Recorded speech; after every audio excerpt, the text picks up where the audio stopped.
ஒரே கேள்விதான், தாய்மார்களே, இந்த உணர்வு உங்க மனசுல எல்லாருக்கும் இருந்திருக்கும்.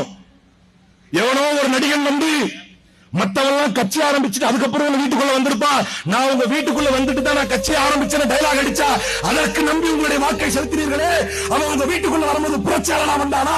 முத்துவேல் கருணாநிதி ஸ்டாலின் உங்கள் வீட்டுக்குள் வரும்போது உங்கள் வீடுகளில் எரியாமல் இருந்த அடுப்புகளை எரிய வைத்தவர், படிக்காமல் இருந்த பிள்ளைகளை படிக்க வைத்தவர். உள்ள வந்தா உண்மைதான். எப்படி வந்தா? கூத்தாடியாக வந்தான். நீங்கள் சேர்த்து வைத்திருக்கின்ற காசுகளுக்கு சினிமா டிக்கெட்டுகளை உங்கள் பிள்ளைகளை வாங்க வைத்தார். அவனுக்கு பாலாபிஷேகம் செய்ய வைத்தார்.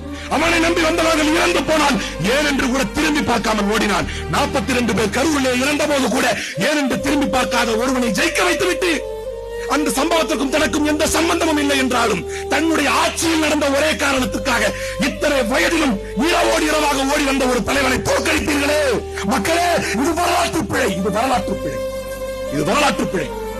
நானா சொல்றேன், அகிலேஷ் யாதவ் சொல்றார் இது வரலாற்று பிழை, தேஜஸ்வி யாதவ் சொல்கிறார் இது வரலாற்று பிழை, அரவிந்த் கெஜ்ரிவால் சொல்கிறார் இது வரலாற்று பிழை, என்னுடைய முன்னாள் தலைவர் ராகுல் காந்தியை தவிர எல்லாரும் சொல்றாங்க இது வரலாற்று பிழை என்று.